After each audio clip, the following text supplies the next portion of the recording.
This program is sponsored by Chocolations, located at 607 East Boston Post Road in Mamaroneck.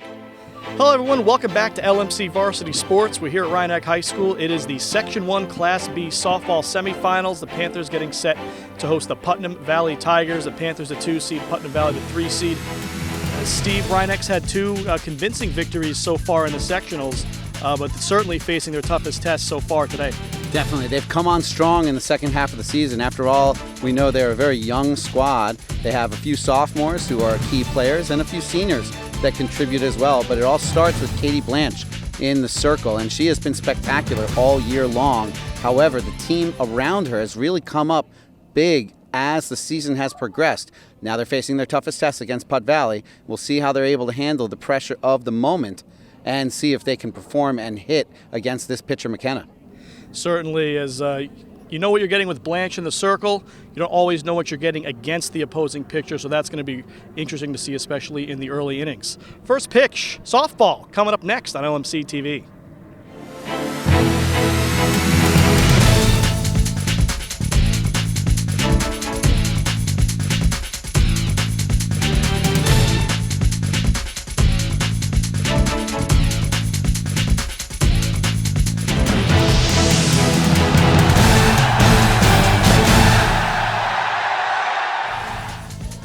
Welcome back, just about set for first pitch. It'll be Kiko Waters up to the plate for Putnam Valley. It'll be Rhinebeck in the field real quick.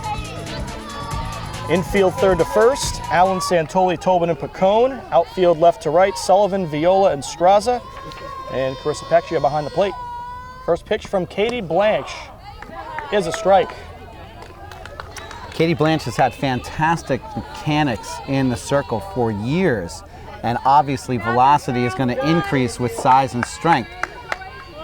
So you can see how hard she's throwing now, and she's swing and a miss. Only an 8th grader, so you can only imagine what she's going to be like over the next 4 years after this one of high school softball. You can only do so much. You can, try to strength train, but swing and a miss, strike three. 3-pitch strikeout to open the game for Blanche.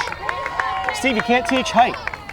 No, it's famous old sports adage, you can't coach height, you can't teach height, but you can hit height. That's the wonderful thing. When I would coach the youth baseball and youth softball, I would point out to them, you don't have to tackle them, you just have to hit the ball that is thrown.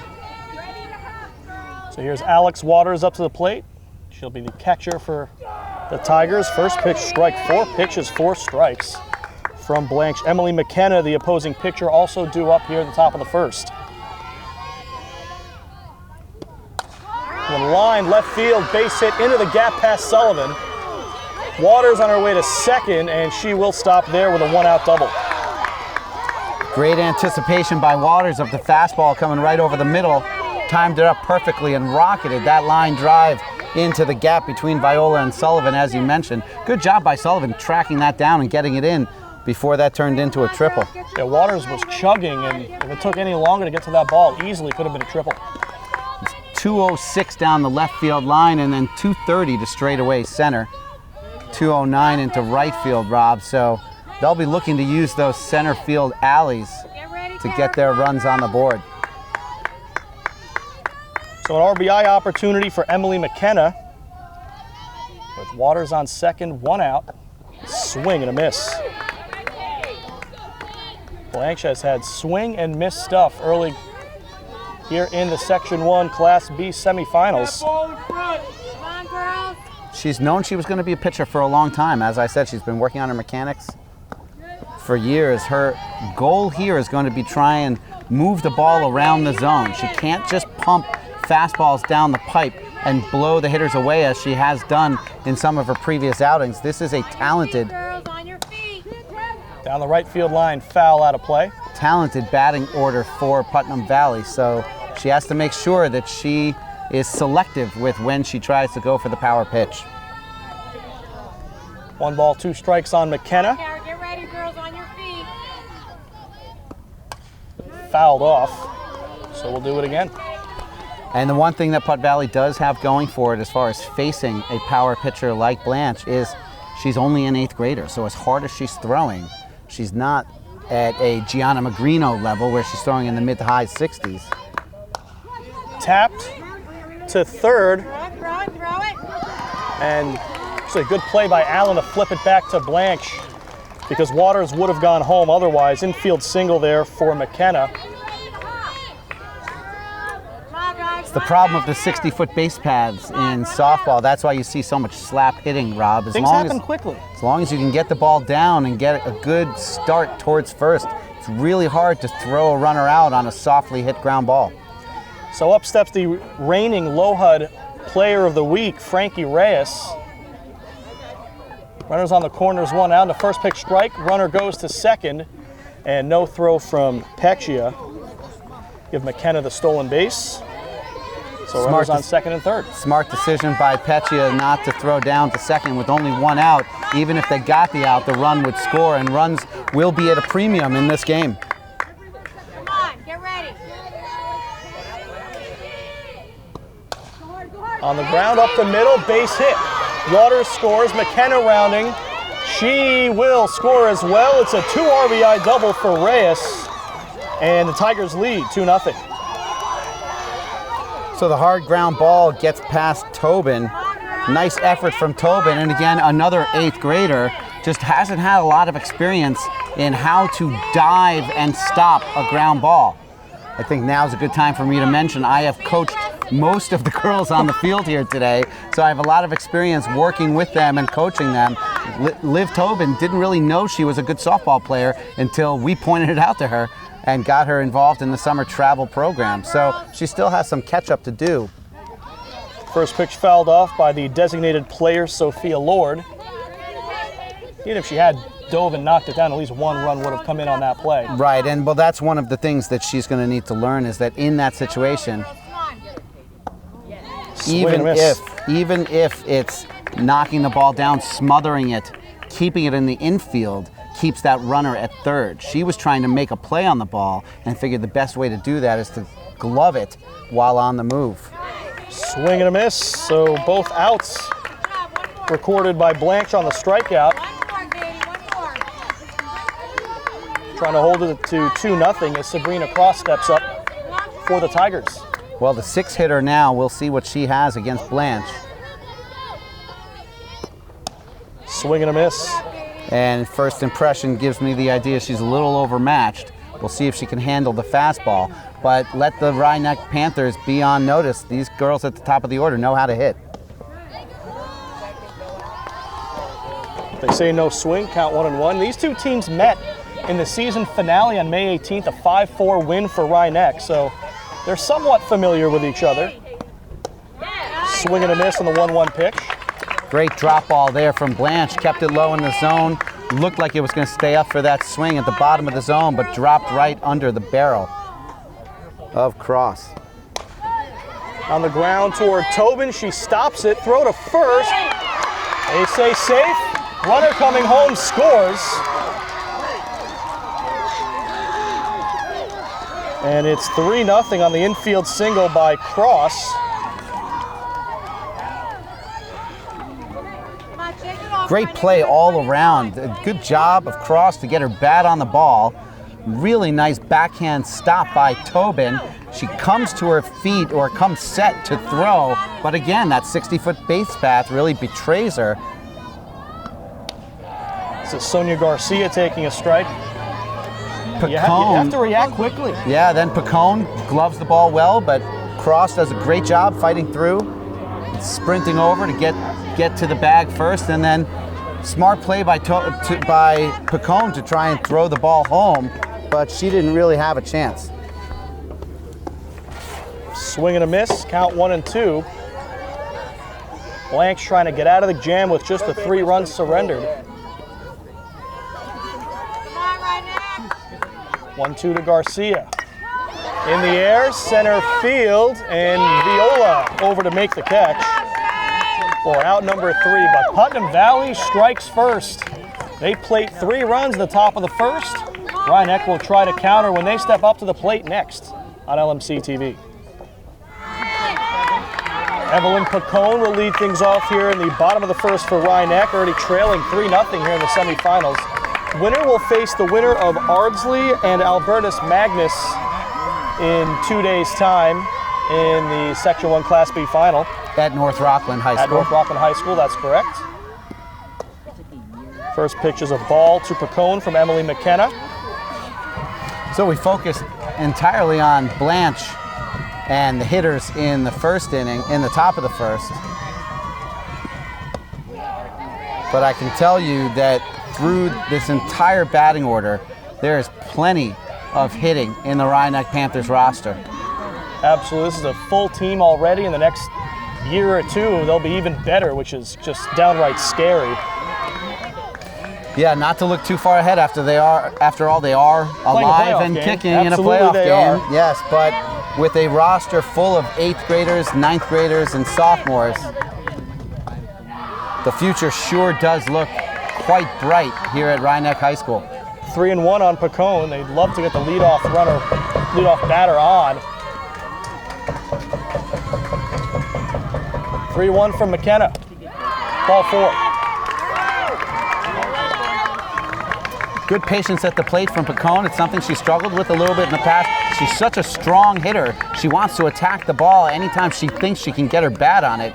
But being judicious at the plate and making sure you don't swing at pitches that are not ideal is a key ingredient. Liv Tobin puts down the bunt. It rolls foul. It seems like Rhinebeck might be playing for one. Credit to T.A. McKinney and Steve Anastas, her former travel coaches, for teaching her how to lay down a bunt. Won us a championship with a bunt like that. 0-1 to Tobin, bunting again. This time she pulls it back. It's a called strike, but it gets away from Waters behind the plate. A pass ball will send Picone to second. So not exactly how the coach drew it up, but she'll definitely take it because now Tobin has the opportunity to swing away and the runner's already in scoring position. It's an 0-2 count on Tobin. Swing and a miss, strike 3. Liv Tobin's had a very successful first season on varsity as an 8th grader, but you can see there how she's still learning how to deal with the velocity of a varsity pitcher. That brings up Peccia as we get into the dangerous part of this order. Peccia, Santoli, and Blanche, 3, 4, 5. All 3 with home run hitting power and line drive hitters, all of them. Ball 1. Putnam Valley in the field real quick. In the infield third to first, Kiko Waters, Reyes, Galello, and Cross. Outfield left to right, Diadana Garcia and DeRosa. Alex Waters behind the plate. And as we've mentioned, Emily McKenna in the circle, dealing a 1-0 that misses outside to go 2-0 on Peccia.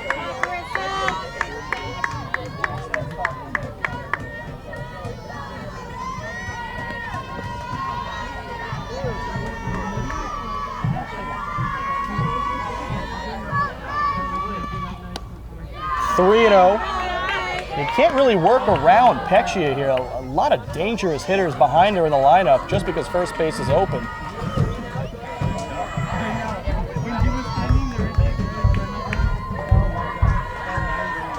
Here comes a 3-0 from McKenna. Called strike.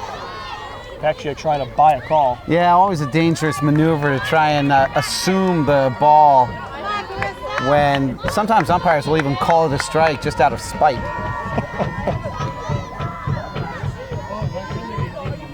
Good hitter's pitch coming, 3-1. Never mind, it's ball 4. And I'm sure they've umped enough games at Rhinebeck to know that Carissa's not looking to, cheat her way down to first base. She wants to be up there swinging. So Rhinebeck, 2 runners on, both via the walk. Stephanie Santoli steps up, 1 out. And the Panthers trailing by 3 here in the early going.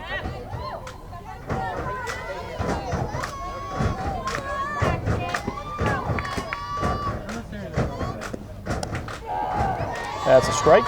Santoli has done a great job all season long of driving in the runs as the batters ahead of her have gotten on base. We'll see if she can do it here with 1 out. 0-1 pitch, swing and a miss.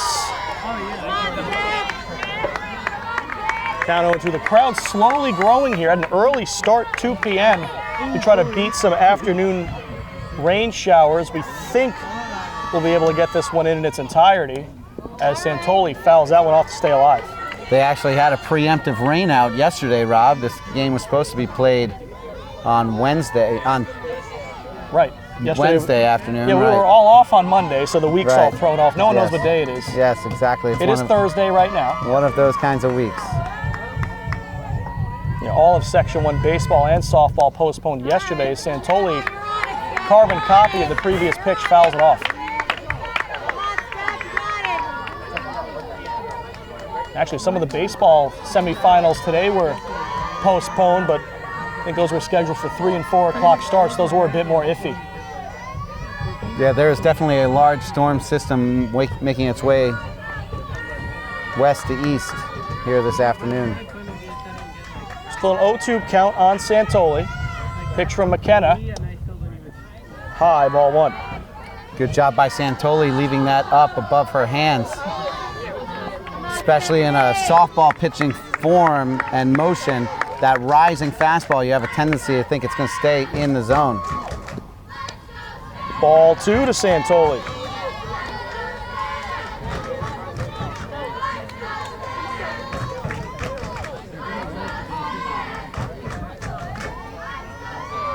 Two on, one out. Popped up, foul outside of third. Waters calls and catches for out number two. Interestingly, I didn't hear any verbal call for an infield fly there, although the third base umpire did have his hand up in a fist, indicating an out call. Well, the rule only comes into play if the ball's fair, so you Right. will usually hear them say infield fly if fair. If fair, Didn't hear right, that. exactly. I guess he just assumed it was a foul ball, as it did got float a pretty perfect few angle. steps, exactly. So here's Katie Blanche. First pitch strike from McKenna. She's been a hit machine this year. Look at her lines. It's always 3-4 hits a day, it seems like. Ryan, would love for her to get one here. On the ground, right back to McKenna, and that will end the inning. So Ryan draws a couple of walks, but unable to push anything across. We're through one full. 3-0 Putnam Valley. We'll be right back. Top half of the second. Putnam Valley left fielder Gianna Diadana up to the plate. First pitch is a strike. Late call from the umpire. 8-9-1 due up for the Tigers here in the second. Generous call, too, for Blanche, as that looked to be a little low and outside. Hey, Luke. That one a bit more convincing. Not much question about that, right down the pipe. 0-2 on the Tigers' 8-hitter. That one low, 1-2. Steve, it seemed like Putnam Valley kind of keyed in on Katie Blanche's put-away pitches in the first. A couple of hits with 2 strikes. And more contact here with 2 strikes. Santoli throw to first. Pacone couldn't squeeze it.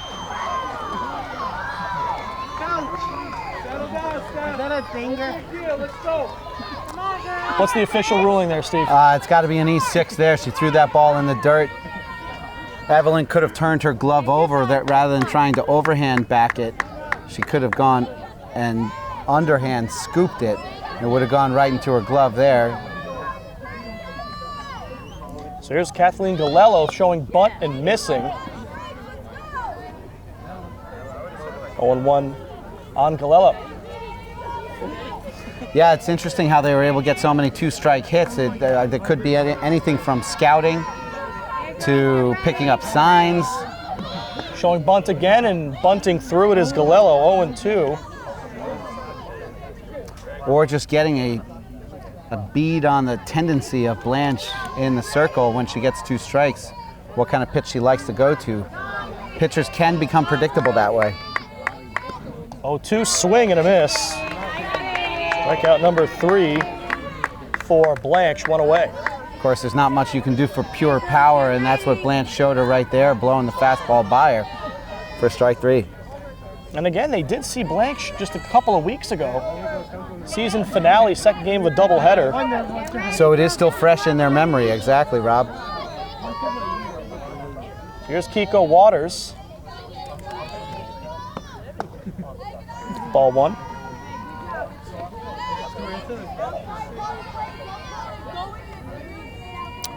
Waters struck out swinging in her first at bat, Rob. We'll see if she has more success here with a runner on. Leadoff hitter, you expect she can put the bat to the ball. Swing and a miss there.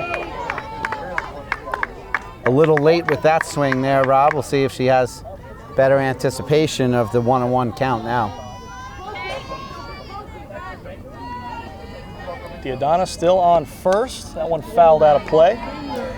So she was ahead of that, did a good job of trying to hold up her swing a little bit, but the bat got a little loose in her hands as she swung through it and got under it, popped it straight back.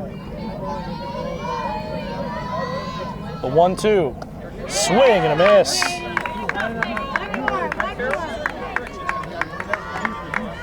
Fourth strikeout for Blank. She's gotten Waters twice. Crucial out here early, Rob, as she now has 2 outs and the heart of the Putnam Valley order coming up.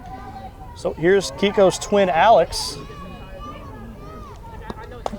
Up the middle, and seeing eye single. Throw over to third. They've got her nailed. Great throw from Viola to nail Diadana trying to go to third. Put out 8-5, and the inning's over. A beautiful job by Viola to anticipate the runner going. Wasn't slowing down at all. Obviously wanted to put Viola under pressure to make the throw. And for her to come through in that moment and throw a perfect strike over to Allen at third base to end the inning. Great job by the center fielder. So Rhinebeck will step back up to the plate in the bottom of the second. They'll take another crack at this 3-0 deficit when we get back. Bottom of the second, Jamie Straza leading off here for the Panthers. First pitch, a ball from McKenna. 6, 7, 8 due up in the Panther order. Straza, Viola, and Allen. Katie Lipman will come to the plate if anyone can get on. Strike from McKenna. So I also coached Shayna Viola, so I'm going to take credit for every single thing any one of them do throughout the entire game. Just want to give everyone fair warning. I'm an amazing coach. That one in the dirt too, and yeah, I'm sure Steve did incessant charging and throws to third practice. We practiced that 100 times, if not 1,000 times. No, but really, she is a very talented athlete, and we always were trying to encourage her to stick with the sport. And I'm very glad to see that she stuck with it because she's turned into a very good young athlete. 3-1 on Straza. Swing and a miss. Looking for something juicy on 3-1. It was a little low. That's where that drop ball can become problematic because it looks like it's going to be in the zone and then it just falls away. Payoff pitch fouled off. Straza just got a piece. And if you're Rhinebeck, you have to stay patient. McKenna has shown a little bit of wildness early on. 2 walks in the first inning and a 3-ball count now on the first batter of the second. Another payoff. Swing and a miss. McKenna has good form in the circles. She's got good velocity. She moves the pitches around. A very effective pitcher. She pitched against Rhinebeck last year as well. McKenna, just a sophomore. The elder statesman in the circle today. Exactly. Veteran versus rookie here, sophomore versus 8th grader. So here is Shayna Viola, who made that great throw to end the top of the inning. That's ball 1. A lot of height in the middle of the order, from Santoli to Blanche to Straza to Viola, all near or above 6 feet tall.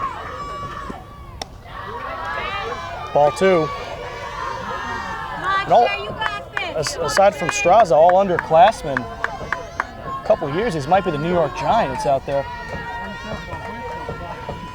2-0 pitch. That one hits the corner, strike 1.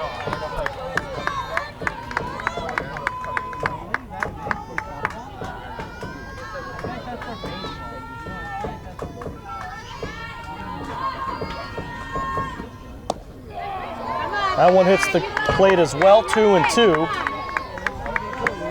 In a 2-1 count, you want to swing at your pitch. You don't want to offer at something that you're not happy with, but the difficulty there is if you let it go by for a strike, you're now facing 2-2 like she is now.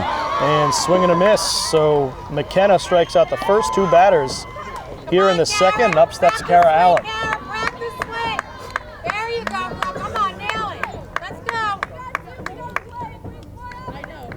You got this, Kara. You got this, girl. You got this. Come on.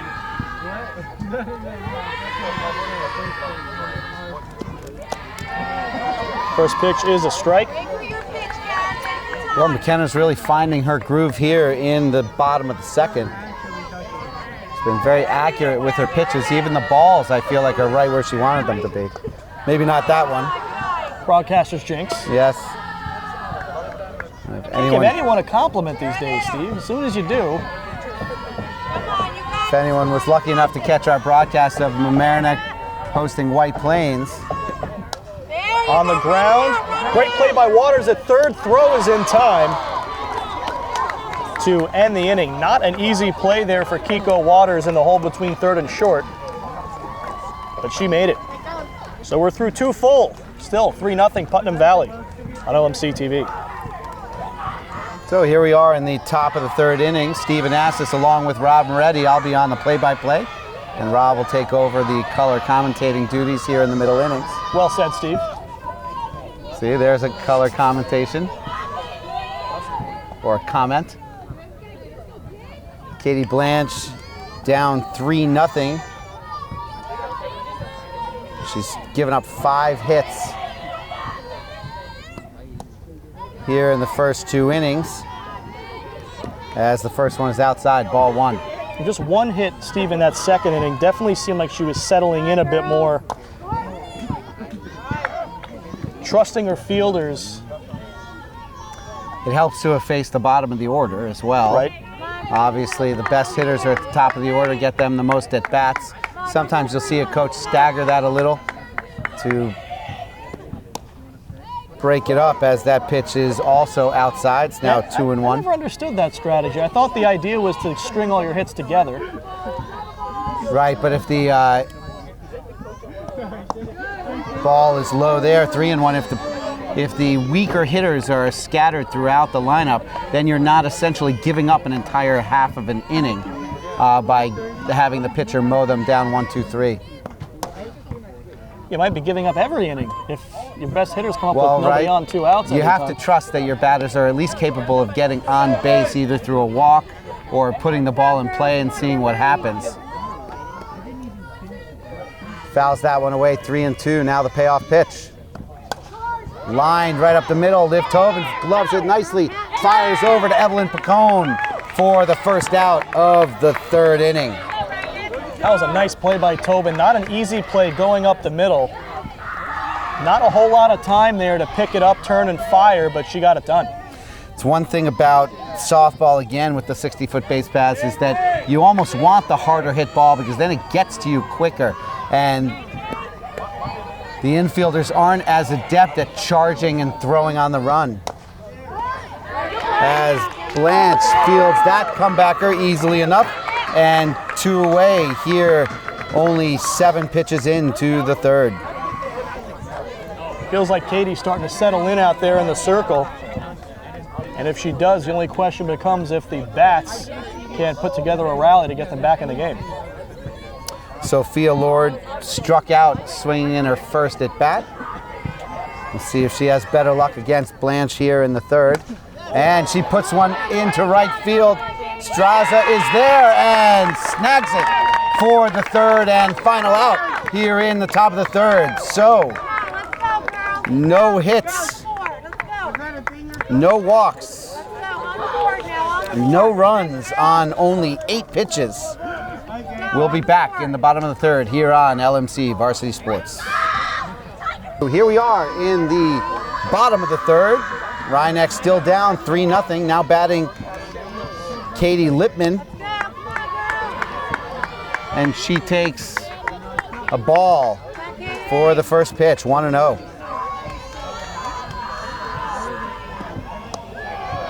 There is a strike over the middle, and Lippman is even 1-1. Lippman batting 9 in the designated hitter spot. Swings at that one a little late on the fastball, 1-2. Lippman was a JV call-up for the postseason. And Rhinebeck had a real short bench, 2-player bench during the regular season. So I'm sure they welcomed the, I think, 3 girls they called up. Another call-up, 8th grader Maya Julian, which makes now 7 players I've coached on this roster. Good job by Lippman getting her bat on that one. Fouls it down over the first base dugout. Count remains 2-2. Lippman had a sacrifice fly early in the game against Hastings in the quarterfinal. Another good swing there. She seems to have worked out the timing a little bit on McKenna. Although I do believe those last 2 pitches were changeups. We'll see how she does on the fastball, which is almost certain to come here with the 2-2 count and after fouling 2 of them off. McKenna's got her all set up here. See what she does. High fly ball gets into right center field, but is snagged by Garcia. Great job by Garcia tracking that one down, and a beautiful shot from Katie Lippman. Unfortunately, it ends as an out.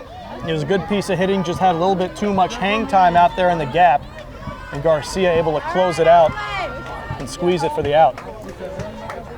So the batting order turns over. We're at the top of the order, and Evelyn Picone, who worked out a walk in her first at bat, is now up with 1 away.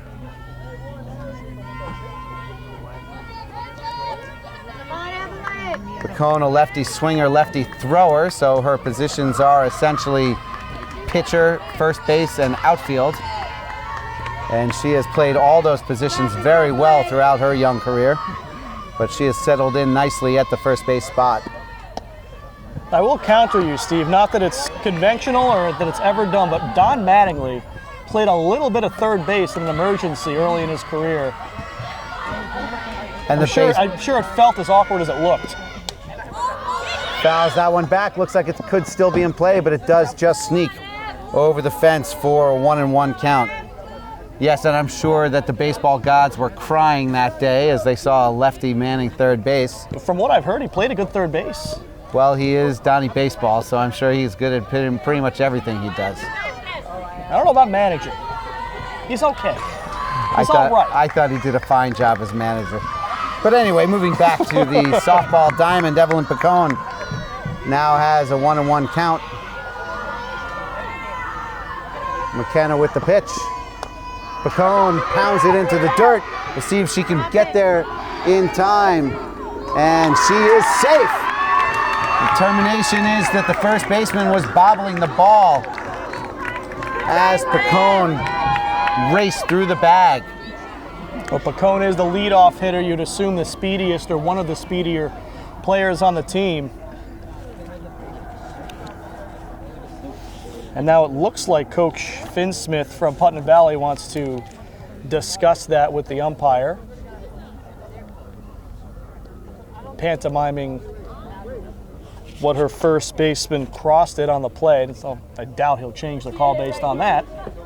Never seen it happen. I was about to say, I understand why the coaches want to go out and discuss it, but how are you going to, the whole point of being an umpire is you want to be certain of your decision and stick to your guns, and if you waffle and decide to change it based on what the coach... Well, then the other coach is going to be upset. Right, with the vested interest, he is certainly not objective there. Good shot there by Tobin into right field, and she is safe with the single. Just got her bat on the ball and poked it right over Galello at second base. And Rhinebeck's in business with just 1 out here in the bottom of the third.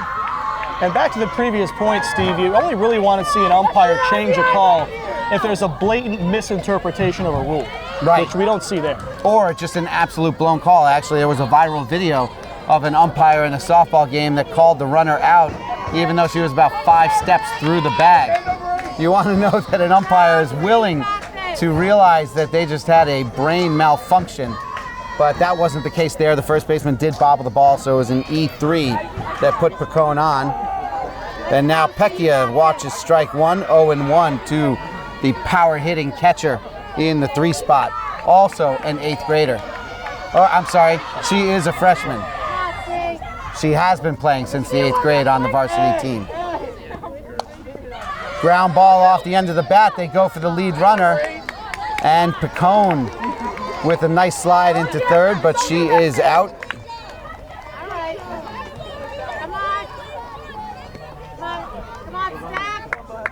So score that 6-5 in the book. Fielder's choice.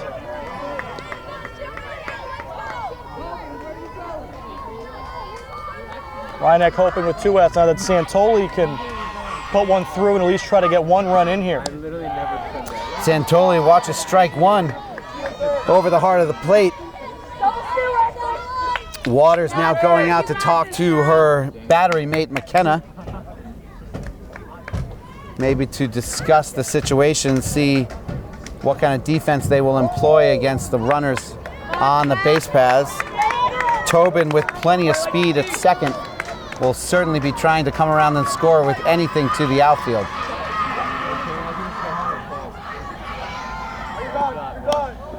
Ahead of that pitch, 0-2. It's a good cut from Santoli, but just didn't meet it. A little off speed there from McKenna.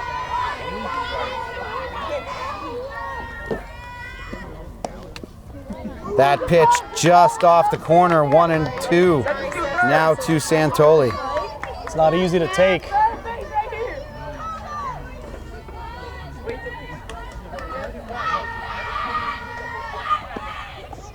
Pitch in the dirt. Tobin thinks about advancing, but wisely stays put on second base as Waters does a good job to corral that ball in the dirt.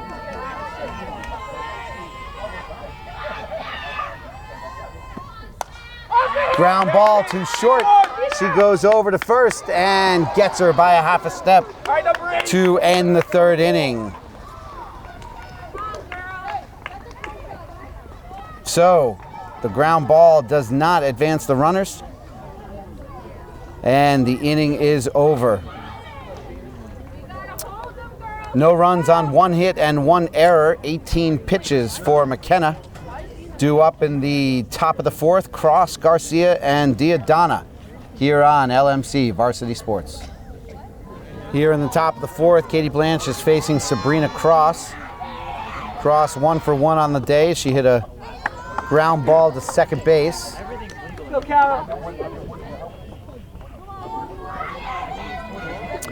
Pitch was outside for ball 1. Comebacker to Blanche. She throws over to first easily enough. 1 away. Steve, we give Katie Blanche a lot of credit for her pitching and her hitting, but she's made a lot of great plays fielding. Remember, once you release that ball, you're an infielder. And Blanche does field her position very well out there. Especially in the softball arena, to be able to field your position as the pitcher is very important, because those soft ground balls, if you let them get through to the second baseman or shortstop, they're very often going to become infield singles. High fastball, ball 2, 2-0.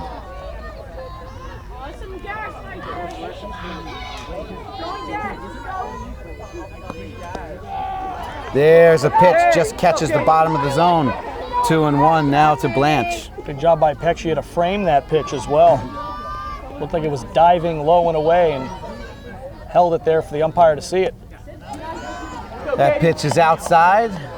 Peccia doesn't have a chance of framing that one. It's now 3-1 to Garcia, 0 for 1 on the day. She flew out to center field to end the inning. Nice job there, getting her to swing at the low strike. It's now 3-2.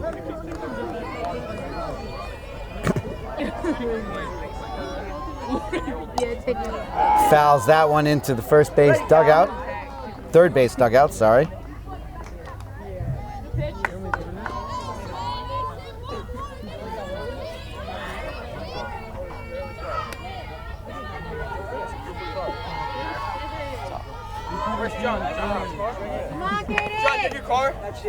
Oh, Peccia tries to frame that one, but no luck, as Garcia gets the base on balls. First walk of the day issued by Blank. She had retired the last 5 batters in a row, and the one before that reached on an E6.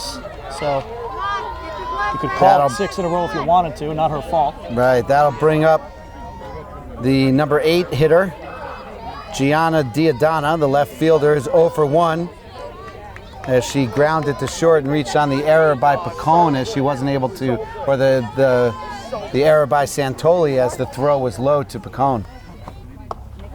That pitch low and away, ball 1.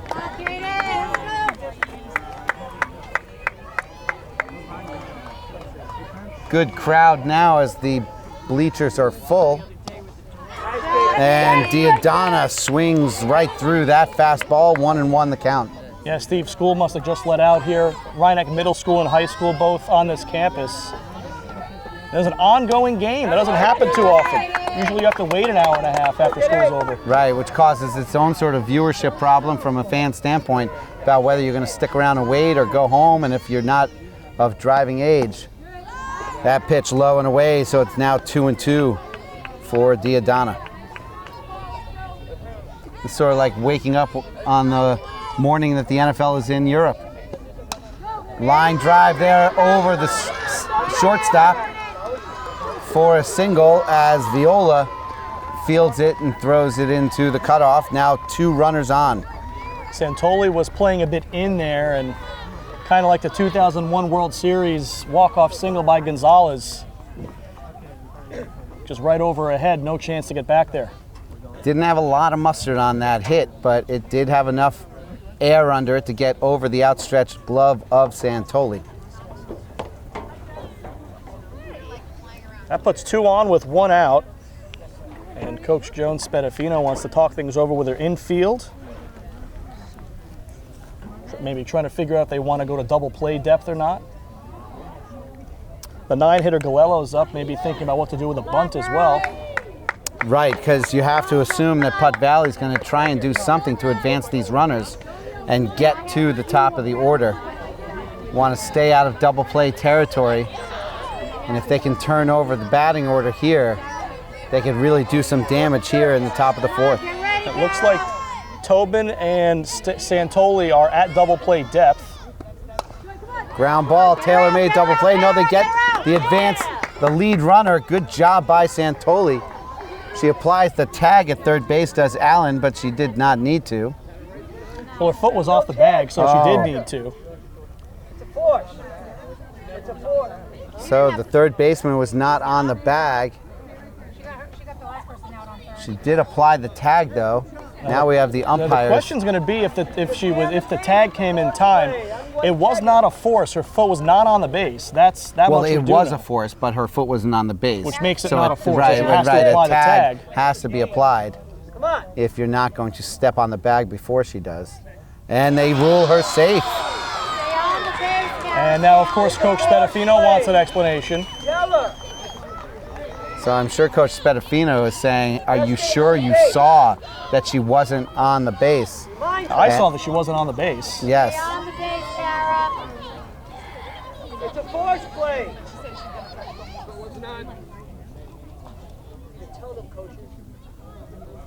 So safe all around on what I guess has to be an E5. Yeah, I'm assuming the umpire must have called her out on a force and then was overruled, saying that her foot was not on the base. Right. Which, from our vantage point, it was not. She was not on the base. However, she was applying the tag. And if they Which weren't was a looking, close play. Exactly. If they weren't looking and they call her out, to reverse the call like that based on the assumption of where she was positioned is quite a dangerous call to make, because there's now bases loaded and 1 out instead of first and second with 2 outs, and they have the top of the order up.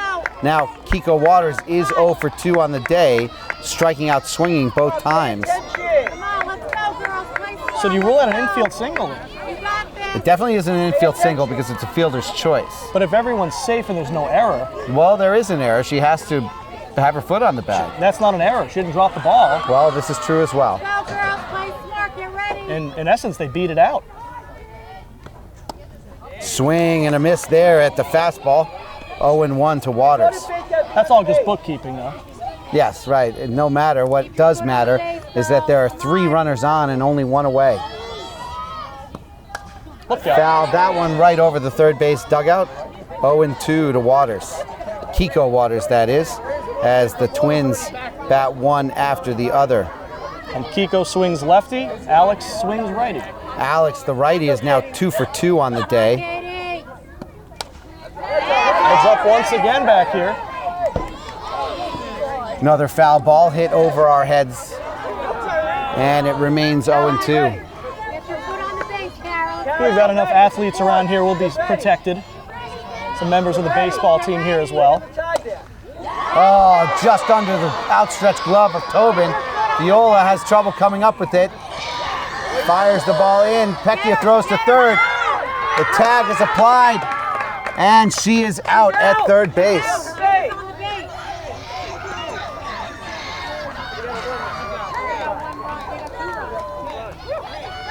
So 2 runs scored there, but the runner on first trying to stretch it to third is ruled out on the throw from Viola to Pecchia to Allen.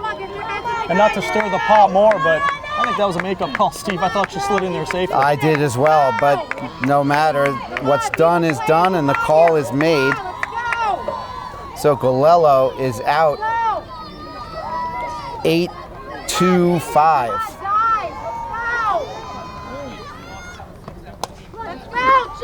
Good job there by Allen to snag that one off of the bat of Alex Waters to end the inning, and the threat. That could have been 2 more RBIs in that situation, but it ends with 5 runs on the board. 2 runs this inning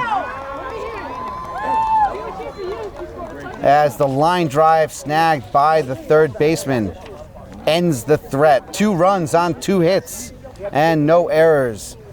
Up to bat for Rhinebeck is Blanche, Straza, and Viola here on LMC Varsity Sports. Now up to bat, as we said, is Katie Blanche. She hit a comebacker to the pitcher in her first at bat. Watches that one go by for ball 1. Rhinebeck has put runners on base in 2 of the 3 innings so far. You've got to continue that approach. Get some runners on, move them over, get them in, start with 1, and then try to build it from there. That's got to be the mindset. Still 12 outs left here to play with. As the saying goes, there is no 5-run home run. So it's important that they get base runners, as you said, Rob, and glad that they did not call that second pitch a strike on Blanche. She is very tall and can only get down so far for a low strike, so that one was just under the knees. She's fortunate that the ump is not calling that a strike. 3-0 count now. She watches that one go over the plate for strike 1, 3-1.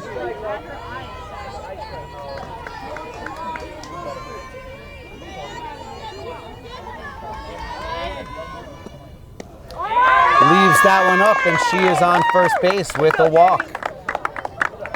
It's the 3rd walk surrendered by McKenna, and the 2nd one to lead off an inning. She also did it to Pacone to lead off the 1st. That's exactly the formula. Get the leadoff batter on, and then you've got options. You can try the bunt. You can do a hit and run. You can try to steal. You've just let them swing away, whatever it is. You've got options now to try to get that runner in. So Straza struck out swinging in her first at bat. See if she has better luck here. Leaves that one down, but it is called a strike, so that was what I was afraid of there with Blanche. And Straza falls victim to it there.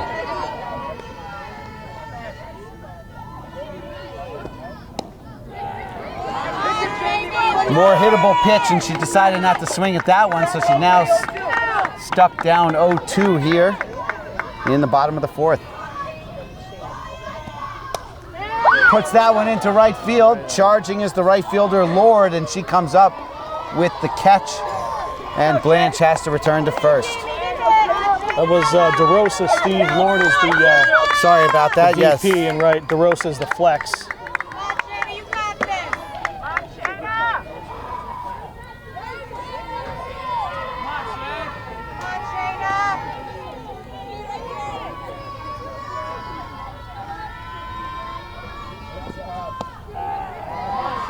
Viola takes strike 1.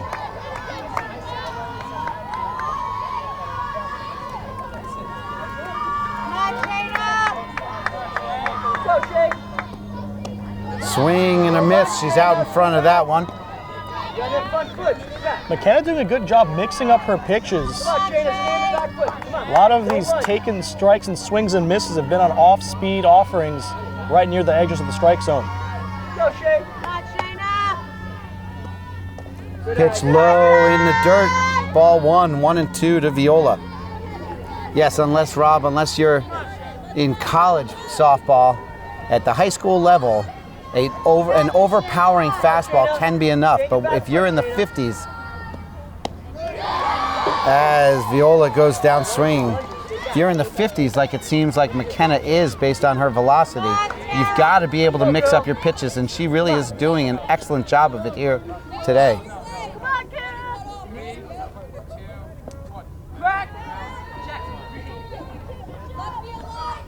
So that brings up Kara Allen, who had the nice play in the top of the 4th. She watches the first one, ball 1. Come on, Kara. You're ahead. Let's go, Kara. Come on, Kara. You got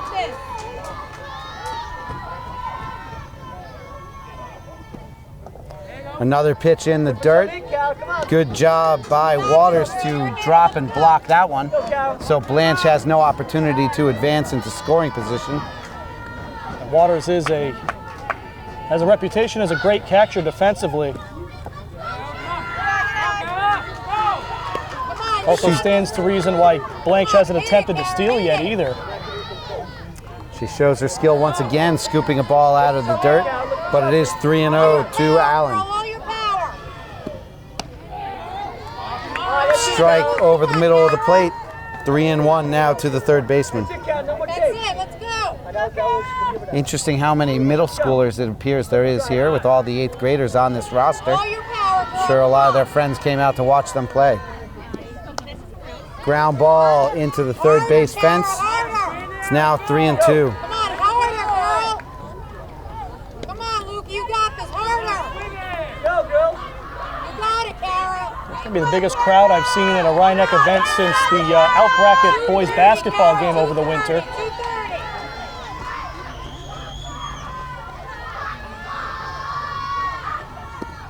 Allen leaves that one up. 4-4, and we now have 2 runners on.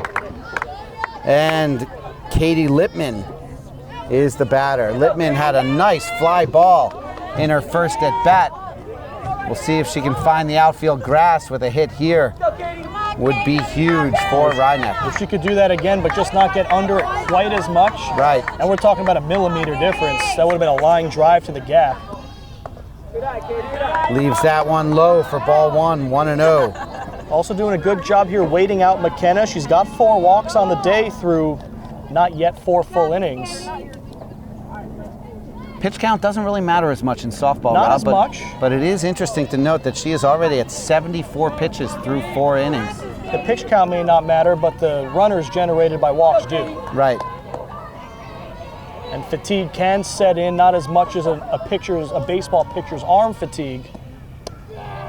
But she is moving around a lot out there. It does get tiring after a while. So the Putt Valley coach went out to talk to her pitcher Come on, Katie. briefly, and McKenna responds with the strike down the middle. Good eye. Good job there by Lippman to leave that one in the dirt. 2-1. Come on, Katie.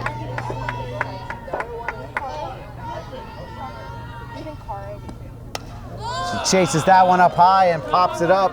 McKenna settles under it, and that'll eliminate the threat here in the bottom of the 4th. So after 4 innings, no runs, no hits, no errors on 22 pitches there in the bottom of the 4th. It's 5-0 Putnam Valley. Coming up in the top of the 5th, McKenna, Reyes, and Lord for Putnam Valley. We'll be back in just a moment. The 3, 4, 5 batters are up for Putnam Valley. Emily McKenna, the pitcher, watches the ball. McKenna's 1 for 2, stolen base, runs scored. Strike catches the bottom of the zone there, evens the count at 1-1. She hit that ground ball to third base that Allen wisely held on to as she watches ball 2.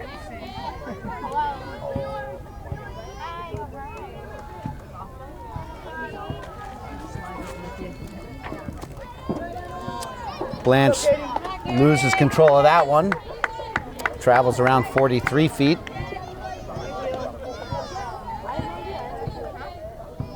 Starting to get late on this Rhinebeck team, down 5 here in the top of the 5th. And that one just misses the zone up high and outside.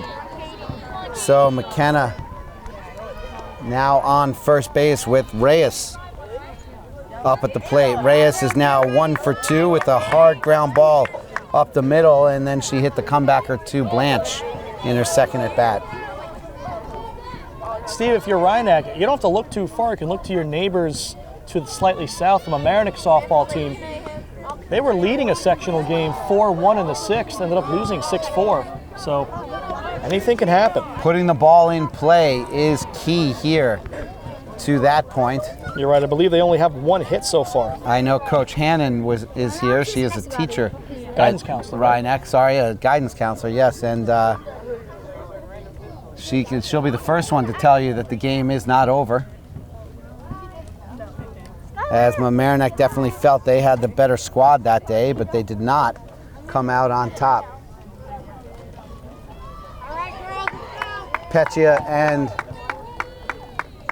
Tobin go out to talk to Blanche. Spedafino was talking to the home plate umpire as well. Don't know what that was about.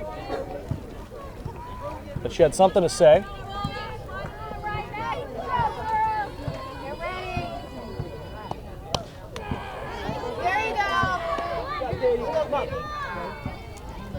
Strike hits the plate. It's now 1-1 the count. Long fly ball over Viola's head. She tracks it down, gets it to Tobin. Tobin holds on to it rather than throw home and give Reyes the chance to advance to third on the double. So an RBI double from Reyes now makes it 6-0 Putnam Valley. Frankie Reyes was already named Lohud Player of the Week for this past week. She's working on another one. She's 2 for 3, 2 doubles, 3 RBIs. And if they keep hitting like this, she might get another at bat.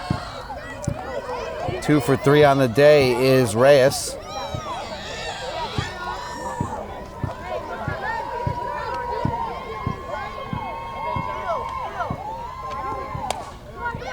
Now Lord grounds to Tobin, who fires over to first for the first out of the inning.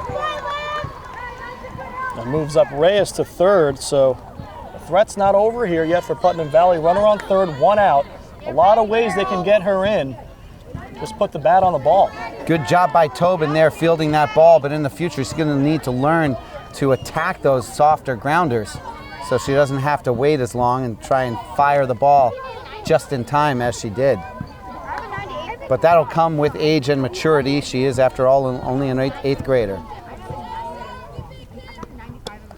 Blanche puts that one on the outside of the corner against Sabrina Cross. Cross is 1 for 2 on the day. She had the ground ball that got to Tobin.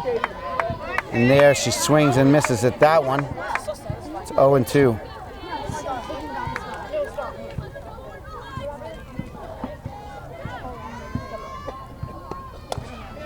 Ground ball, Pacone steps on the bag, fires home, and she is safe at the plate. She does not slide. She can tag her. She did not step on the base, and she is out for the double play. Rob, I didn't think she actually touched the plate. What the umpire needs to do there is not say a word, but he gave the safe sign, which is going to drive that coach nuts for Putnam Valley. She's going to say that you told her she was safe. And he did. And he did. But on the counterpoint, it did look like a bad choice not to slide. Kind of skipped over Petchia's foot, blocking the plate. Easily could see how she might not have touched the plate. So we're going to go to a break Coming up in the bottom half of the 5th inning is the top of the order for Rhinebeck. So they are poised for a comeback here. If ever was a comeback to happen, it's going to happen here in the bottom of the 5th on LMC Varsity Sports. So here we are with the top of the order up in the bottom of the 5th. Evelyn Picone watches strike 1 over the outside part of the plate.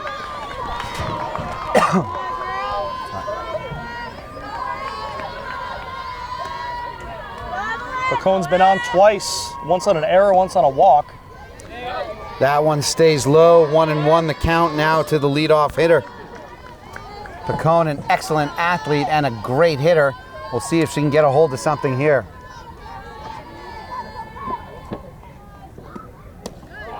That one catches the outside corner again.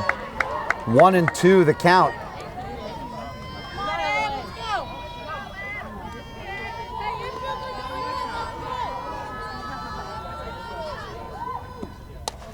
That one down the left field line, just foul by a few feet. Good job from Diadana to give chase and be there to make a play. Unfortunately, she couldn't get to it. And she made enough of an effort that if that ball was fair, she was there. When the ball landed, she was pretty much on the foul line. Definitely. But no matter, because Picone gets new life here with a 1-2 count.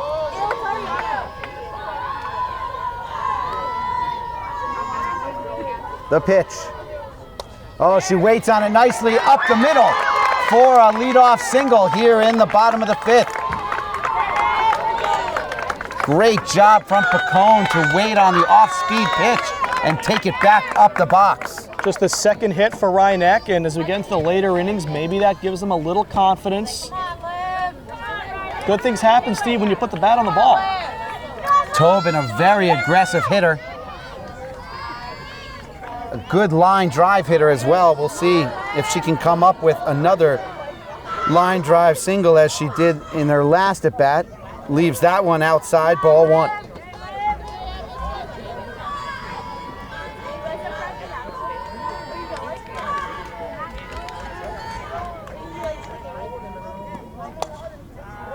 Softly hit, and it's dropped, and the call is safe.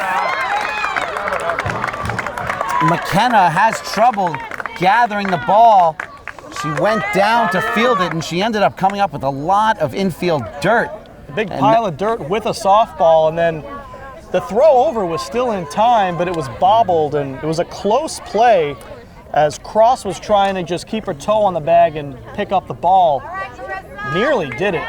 Hope we have a replay on that because that was close. I think that the dirt got in McKenna's face, and that took an extra second in addition to collecting it out of her chest area to then make the throw over to first. She threw it a little low. Can't be sure whether the dirt in her face caused the low throw, but then Cross thought she had it, like you said, and then had to grab it with her bare hand, and just enough time for Tobin to race through the bag and be safe. So now the big hitting catcher, Carissa Peccia, with 2 runners on. Peccia with several home runs on the year. And there she just gets under it.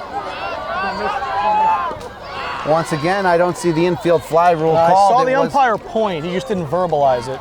You should verbalize it because the fielders are looking at the ball, not at you. Exactly. So unfortunately, Peccia goes down on the pop-out infield fly, and the runners stay where they are. Stephanie Santoli now up at the plate.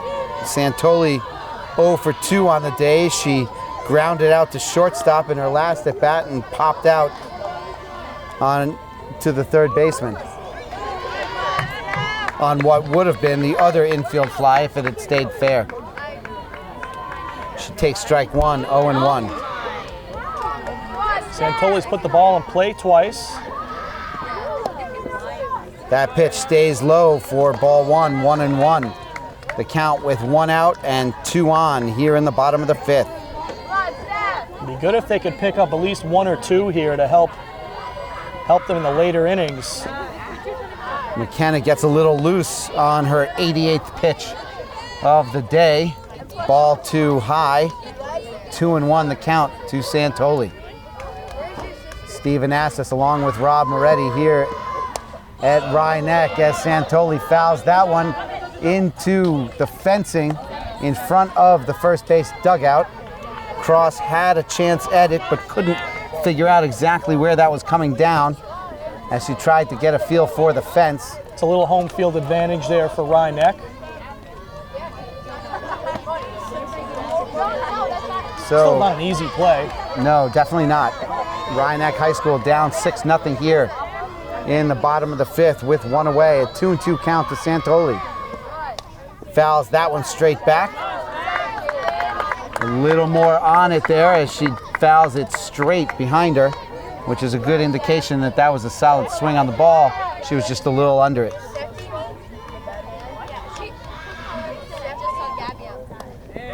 Leaves that one low and inside.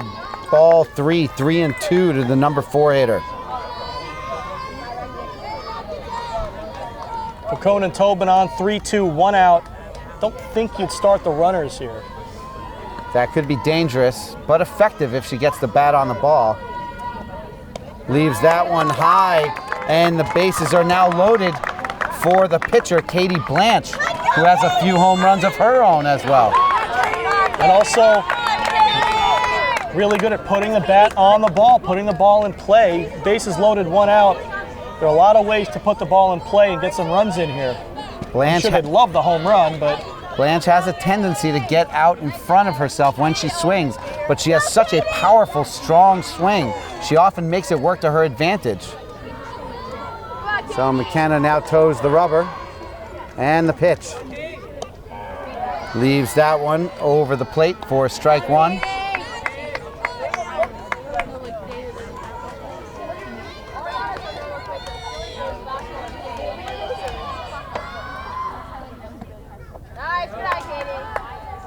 You can see that windup in her bat and her legs that can make you susceptible to the off-speed pitch, which she can sometimes be out in front of, but it's a natural ability of hers to be able to recover and still be able to get a solid shot on the ball. Spadafina gives a sign to her base runners.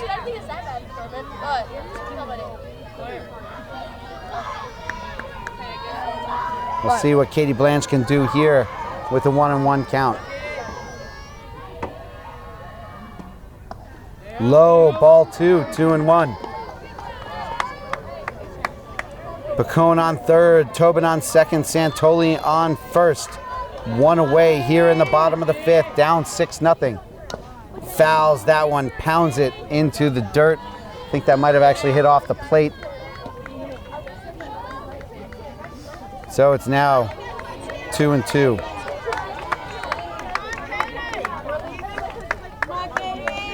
big pitch coming here from McKenna. Second out this inning would be huge for Putnam Valley. Line drive into right center field. Gets to the fence. All the runners are home and a bases clearing double for Katie Blanche.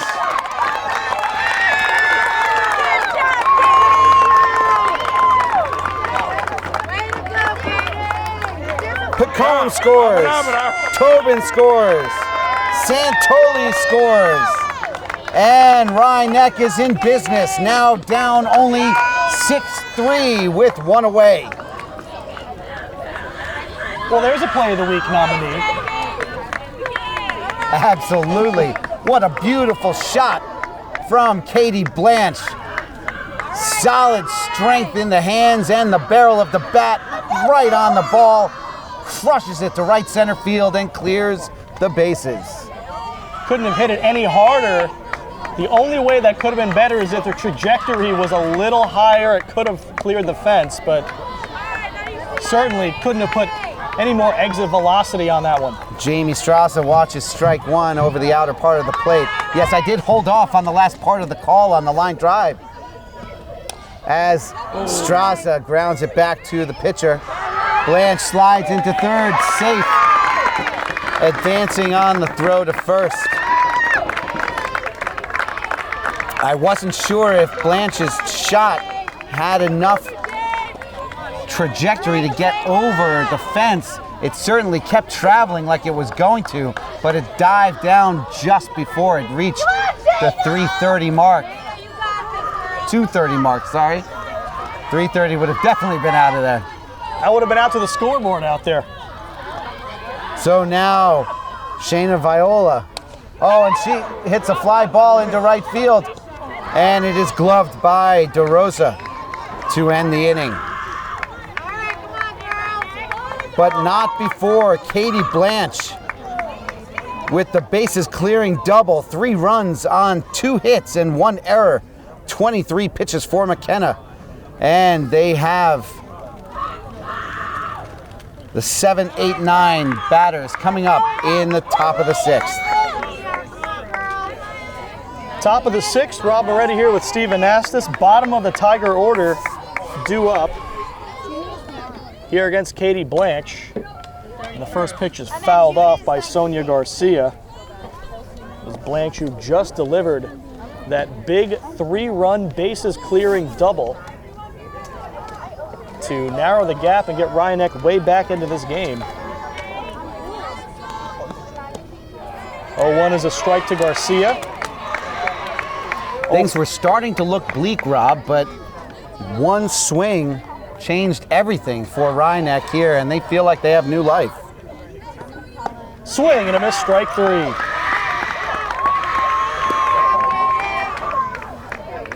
First strikeout for Blanche since the 2nd inning. I have to think she's feeling a bit fired up after that monster hit. Without a doubt, Rob, and now she has the 8 and 9 batters up. If she can get through these, they come up in the bottom of the 6th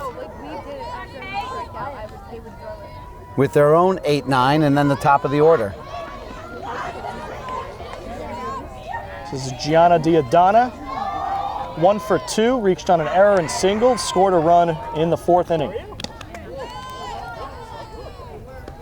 That's ball 1. We've had a little bit of everything in this game, Rob. A couple of controversial calls, a couple of misplays, a couple of really nice plays, some great pitching. That's everything you want out of a playoff game. 1-1 on Diadana. 1-2 on Diadana. And now the pending drama to come with the fact that the Ryanek is definitely going to get the heart of their order up in the 6th and the 7th. But Putnam Valley is also, at least in the 7th inning, if not right here, going to have the opportunity to get the top of their order up. On the ground, up the middle, Tobin. 2 up. So let that be a lesson to Liv Tobin that she needs to charge the ball a little bit, because that was a solid hit ball. And she fielded it cleanly through to Evelyn Pacone, who stretched nicely and just barely got the runner at first. So here's Kathleen Galello, 0 for 2. Or actually 1 for 2, depending on how you score that. Either way, it's a ground ball to short. Santoli in the dirt. Pacone thought she picked it back up in time, but they call her safe. So they called her safe because she dropped the ball out of her glove, but then picked it up as the runner was running through. Sort of surprised that the coach is not protesting that, because I do think she picked it up before she was. Yeah, I thought that would count. There, if she asked for some assistance, if the home plate umpire was watching, she was clearly out. No, it's not the home plate umpire's call. I doubt he would overrule it. But they are still talking about something back there.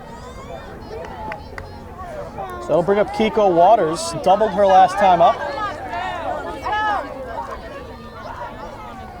It's a big 2 RBI double back in the 4th. And without that hit, this would be a really tense game.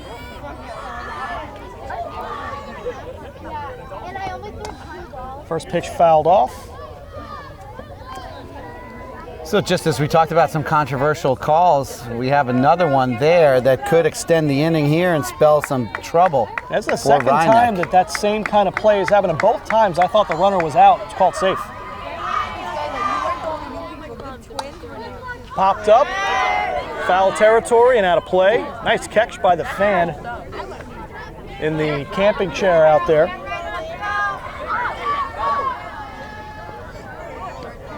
So that makes it 0-2 on Waters. I believe that was Pechia's grandfather who made that catch.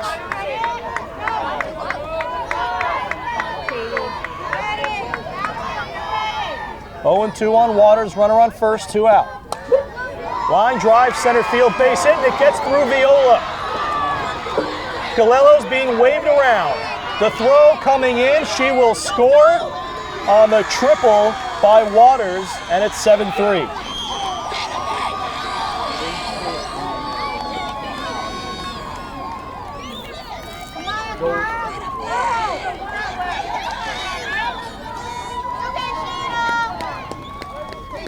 So fortunately only 1 run scores there.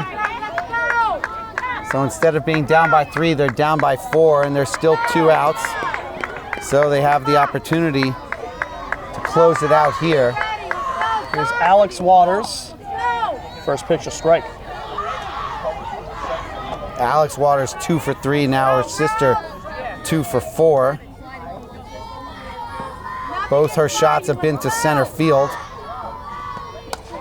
Another one to deep center. This one's over the head of Viola.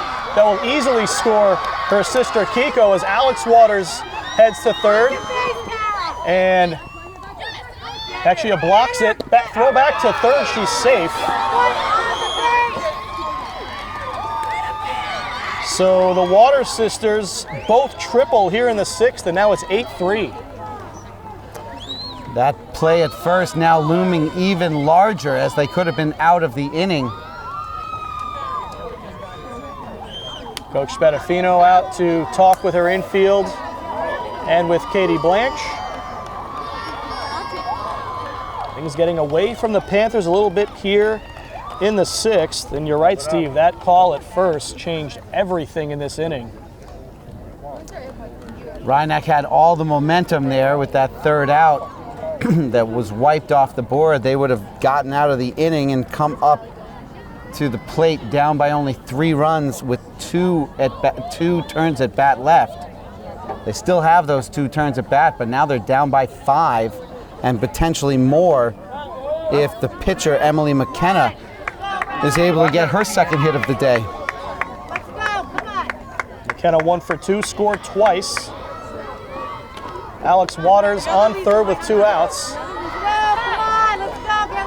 And the Tigers have already gotten back 2 of the 3 runs driven in by Katie Blanche last inning. That's ball 1.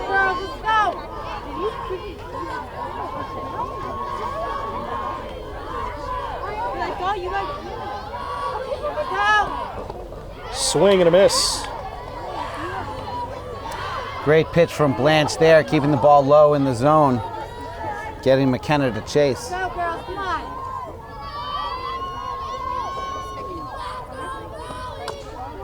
Chop towards third, foul. That'll bring the count to 1-2. So another opportunity to close the inning here, close the top half of the inning anyway. We'll see if Blanche is able to get it done. The 1-2. Fouled off. We'll do it again. Good job from McKenna to stay alive on that one. Nice solid pitch from Blanche.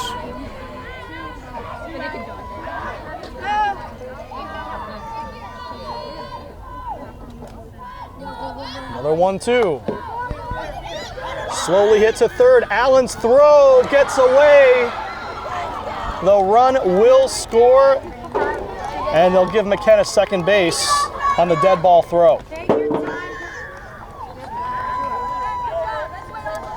Unfortunate outcome there as Allen sent the throw high to Pacone. It was a slow hit ball. Actually, McKenna really chased low, dug one out from the heels, and just slowly rolled it out to third, and Allen really had a rush to get that throw off. I think she would have been safe either way. It is that in-between problem of girls softball is that that ball can get on you really quickly. You don't want to get too up on your toes. That one wild pitch gets away. McKenna will take third.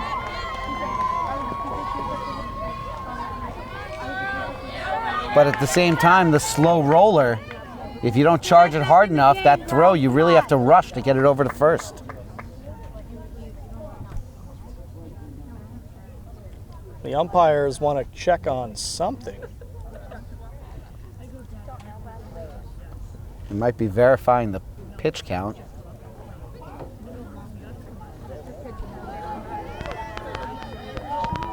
Yeah, they're asking if there are 2 balls.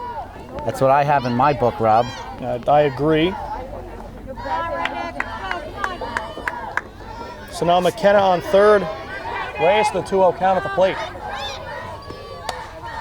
Fly ball right field, that is foul and out of play. The last thing Rhinebeck needs is for them to give Putnam Valley a free ball in the count. Katie Blanche throws a ball thinking she has one to spare and puts the runner on first. That would have been devastating to her psyche.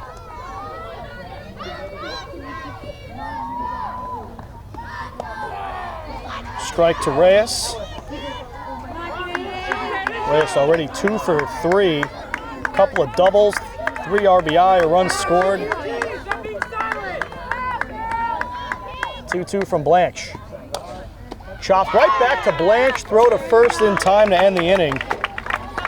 But for Putnam Valley, they played 3 runs on 2 hits. They leave McKenna stranded at third. We head to the bottom of the 6th now. 9-3, Putnam Valley. We'll be right back. So Kara Allen will lead things off for the Panthers here in the bottom of the 6th. First pitch strike from McKenna. Rhinebeck thought they were clawing their way back into this one, but they give the 3 runs right back in the top of the 6th. They need to stick to their plan and their approach at the plate, Rob. You don't want to change what you're doing, what's been successful for you this season. But they just need to make sure they get the bat on the ball. 1-1 pitch. Puts the bat on the ball, popped up, shallow center, and Garcia charges in to make the catch, 1 out.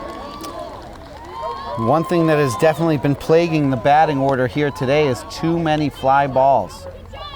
Several times they have gotten their bat on the ball, but it's been in a way where they're just basically sending easy fly balls into the outfield.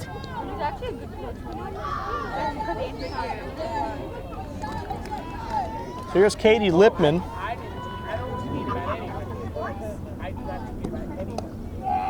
She takes a strike.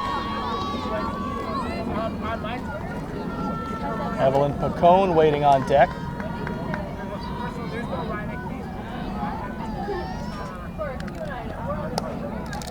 Towards first and caught by Cross for the 2nd out. Well, so they're back at the top of the order. We'll see if they can do some damage here with 2 outs in the 6th inning. They've only seen 5 pitches so far here in the 6th.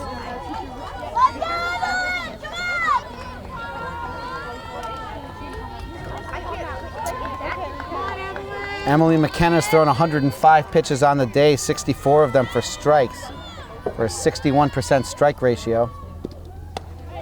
Katie Blanche has thrown 99 pitches, 74 of them for strikes. So she's definitely might be too many strikes. Yeah, that's a few too many over the plate.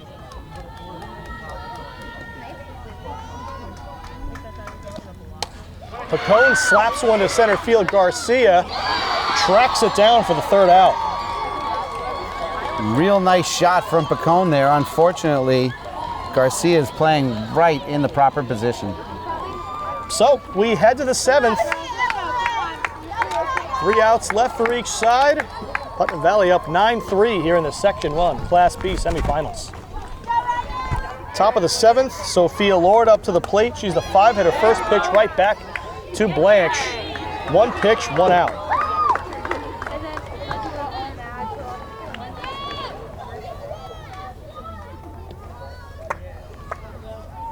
Well, efficient, but efficiency is not really what they're looking for here. They just need outs however they come. Up steps Sabrina Cross, 1 for 3 on the day, had an RBI. First pitch, a strike. Ryan Eck will have 2, 3, and 4 due up in the bottom of the inning. That one's fouled off, 0-2. That's Tobin, Peccia, and Santoli.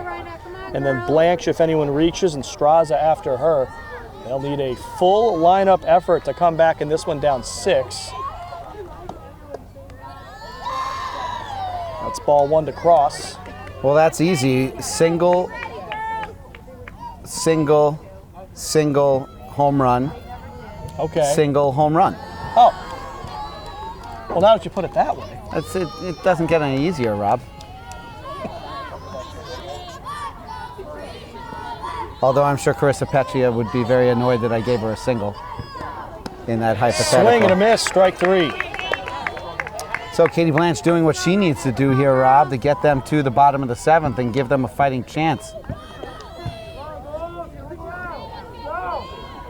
So here's Sonia Garcia, 0 for 2 with a walk and a run scored.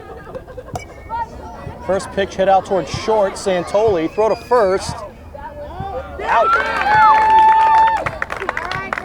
So a quick inning for Blanche in the 7th, and now the Panthers have to get into swinging mode. They're down 6, they have 3 outs left in their season. We'll be right back on LMC TV. So here's Liv Tobin to the plate. Putnam Valley 3 outs away, as that's ball 1, from a date in the finals with Ardsley, who beat Albertus Magnus 11-1 earlier today. They had a 1 o'clock start there. Inside, just missed her. Count 2-0.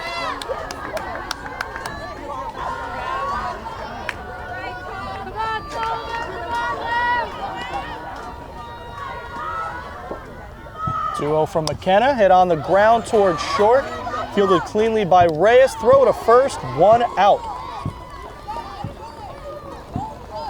All right, so my plan has a minor flaw in it Steve, there. she was supposed to get a single. She was supposed to get a single. It was a good job by Reyes to charge that slow ground ball and close the distance, giving her enough time to come up and fire calmly to first for the out. So here's Peccia. She's so smart. 0 for 2 with a walk. That's a first pitch strike. Put the ball in play. 12 for time she made out.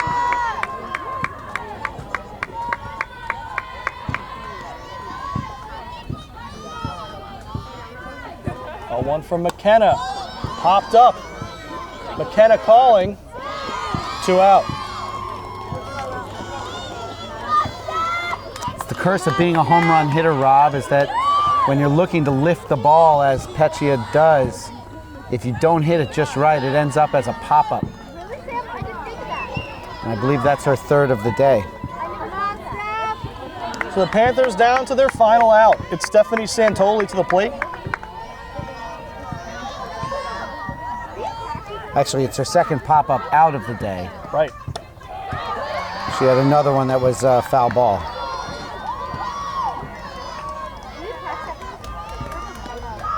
Oh, 0-1 the count on Santoli. Shot hit to deep left. That one is 1 hopped off the wall. Santoli into second with a 2-out double to keep the season alive.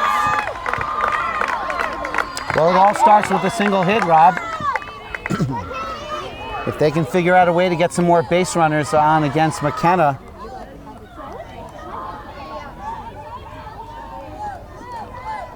they'll get Katie Blanche another at bat. Remember, had that blast bomb, nearly home run, bases clearing double back in the 5th.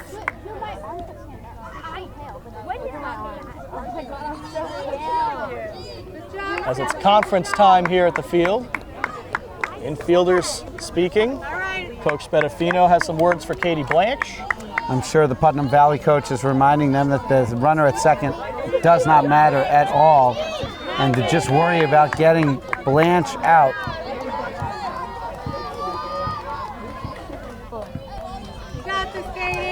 though I doubt Semifinal is going to try and have Santoli steal here.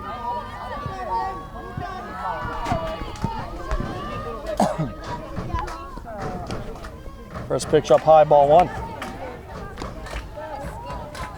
I think it was the 1926 World Series that Babe Ruth was caught stealing to end the series. And more recently, it was the 2016 Mamaroneck Tigers, where Peter Matt was caught stealing second with Brian Knapp at the plate. Count 2-0 on Blanche. Now 3-0, and couldn't blame them if they work around her. First base is open, 2 outs, 6-run lead. And that's probably what the coach is saying. Don't give her anything too juicy to hit. And they don't, that's ball 4. Ball gets away, throw down to third. And Santoli advances on the wild pitch. And that was ball 4 to Blanche, a little confusion there. All right, Jamie. Come on, Jamie. Go, Jamie. So here's Jamie Straza, runners on the corners, 2 outs.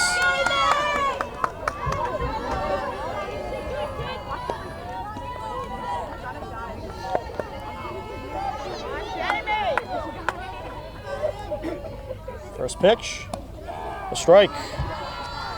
Come on, Jay. Straza, one of the few seniors on this team, along with Nina Sullivan and Olivia Allison. Very likely her final at bat. She had a nice fly ball to right field in her second at bat. We'll see if she can get something similar here to keep things going.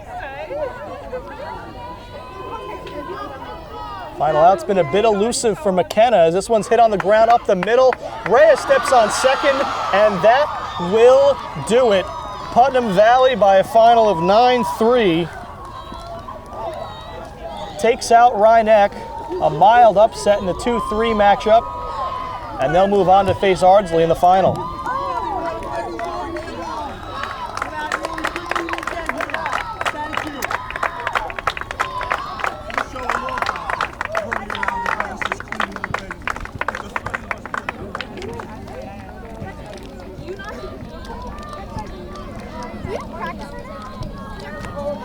So Main Steve will wrap things up next for you, put a bow on it. Rhinebeck will end the season at 17-6, and Putnam Valley improves to 16-7 and moves on to the final. We'll be right back. Rob Moretti and Steve Anastas back here after Rhinebeck falls to Putnam Valley 9-3 in the Section 1 Class B softball semifinals. And Steve, Rhinebeck gets into that 6-0 hole. They cut it to 6-3 and then give the runs right back. In the end, just not enough outs to try to string a rally together. It falls short this year. They had a great second half of the season. They really started coming together as a team. But as we've talked about off camera, this whole thing has arrived much earlier than anyone expected. A collection of 8th graders and freshmen and sophomore with a couple of junior and senior leaders on the roster. It's going to be sad for the seniors to see them go. They would have liked to have had some more success in the postseason. But the future here for Rhinebeck softball is so bright, with Katie Blanche anchoring this roster, with Carissa Peccia behind the plate and leading them at the plate. They have hitting throughout the roster. The defense is only going to improve both up the middle and all around. So, as I said, the future is so bright. They have so many things to look forward to. It's going to sting for a little bit, the fact that they came up short in this game, but moving forward, they're all going to be able to hold their heads high and realize they competed with several teams that had girls 4 and even 5 years older than them, and they really hung tough. Certainly, and a 15-5 regular season is nothing to scoff at, especially even if you were a senior-laden roster. A lot of teams never get to that. So you're right, Steve. This team has a lot left for the future, a solid core of underclassmen, and I'm sure they'll be tearing up Section 1 for years to come. Yeah, definitely. Well, they have the pitcher, and that's really in softball nationwide what it comes down to. Katie Blanchard is going to continue to get stronger, get faster, get better with her control and her pitch selection. And then when you look around the infield and the outfield, they really are strong at every single position. They just need to continue to improve, and they should be contenders for the next 4 years, if not 5. And that will do it for us here on LMC Varsity Sports today and for this school year. Thanks to everyone for watching all school year long. The executive director of LMC TV is Matt Sullivan. The assistant director is Dina Schumacher. And the community sports producer is, of course, me, Rob Moretti. Camera crew today, Jareel Semister, Sean Kelly, Gary Francois. The early start, 2 p.m. Here before school even lets out at Rye Neck. And thanks once again for watching all school year long. We'll be back in the fall. Don't you worry about it. You'll see us again back in September here on LMC Varsity Sports.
If you are interested in sponsoring this or other programs on LMC TV, contact us for more information.